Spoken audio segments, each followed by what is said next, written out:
Lahore press club के elections 2018-19 वास्ते progressive ते जर्नलिस्ट ग्रुप्स ने अपने अपने इलैक्शन पैनल का ऐलान कर दिता। इलैक्शन कमीशन वालों उम्मीदवारों के कागजात वापस लैन की डेडलाइन तो बाद दोहां ग्रुपों ने अपने अपने हतमी उम्मीदवार मैदान विच लै आंदे ने। प्रोग्रेसिव ग्रुप वालों शहबाज मियाँ सदर, जाहिद आबद सैकटरी, रहमान भुट्टा सीनियर नायब सदर, सैयद जवाद रिजवी नायब सदर, जहीर बाबर फाइनांस सैकटरी ते नवीद आरफ जॉइंट सैकटरी वास्ते इलैक्शनस लड़ रहे हैं। इन्हां तो इलावा मैंबर्स गवर्निंग बॉडी भी मैदान विच उतरे ने। दूजे पासे जर्नलिस्ट ग्रुप वालों अरशद अंसारी सदर, शहजाद हुसैन भट्ट सैकटरी, नासरा अतीक नायब सदर, जुल्फकार मेहतू सीनियर नायब सदर, हाफिज फैज जॉइंट सैकटरी, सालक नवाज खजांची ते मैंबर गवर्निंग बॉडी वास्ते भी उम्मीदवार इलैक्शनस लड़ रहे हैं। इस मौके ते भुलेखा टीवी नाल गलबात करदे होया दोहां ग्रुपां दे रहनुमावां ने अपनी अपनी कामयाबी यकीनी करार दित्ती। नुसरत मिनल्लाहि वल फतह ही करीब और तुहानू खुशखबरी देंगे as a secretary Lahore press club और इंशाअल्लाह ताला अरशद अंसारी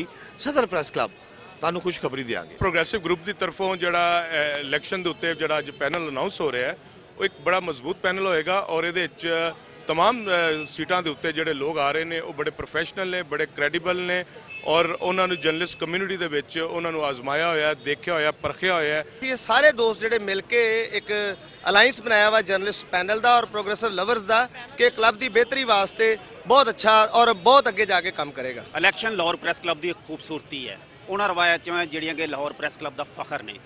ਅਸੀਂ यही सोच के जा रहे हैं कि जमहूरी रवायत बरकरार रखनिया ने। हार जित एक अलहदा गल है लेकिन साड़ी कोशिश यही है कि लाहौर प्रेस क्लब अगर कोई खामियां कोताहियां पिछली बाड़ी दी रही ने तो उन्होंने दूर किया जाए। इंशाल्लाह जर्नलिस्ट पैनल इस बारी बहुत ज़्यादा जोर नाल विन करेगा। उसकी वजह है कि तमाम प्रेस क्लब के जोड़े मैंबर ने और ग्रुप्स ने वो असी इकट्ठे हैं सिर्फ एक नुकते दे कि प्रेस क्लब की जी तबाही और बर्बादी हुई है असी उन्होंने बहाल करना है। साड़ियाँ दुआवां भी, साड़ियाँ हमदर्दियाँ भी, साडे वोट भी, सारा कुछ जिहड़ा है वो इसी पैनल दे नाल है कि जितना चाहिए journalist panel. Lahore press club विच दोहां ग्रुपां वालों उम्मीदवारों की फाइनल अनाउंसमेंट सुनने लई सहाफ़ी कारकुनां की वड्डी तादाद भी प्रेस क्लब मौजूद सी ते उन्होंने भी इलैक्शन प्रोसैस नूं खुश असलूबी नाल चलाण ते सहाफ़ी रहनुमावां की तारीफ की। बहुत अच्छा लग रहा है जी, साडी जिहड़ी बॉडी है, जिहड़ी साडी कम्यूनिटी है, दी यूनिटी शो करता है। जिहड़ा मर्जी जिते, एक पार्टी जिते दूसरी पार्टी जिते, पर डिपेंड करता है कि तुहाडे जो जर्नलिस्ट ने वो इकट्ठे ने, इकट्ठ हैगा उन्हां दा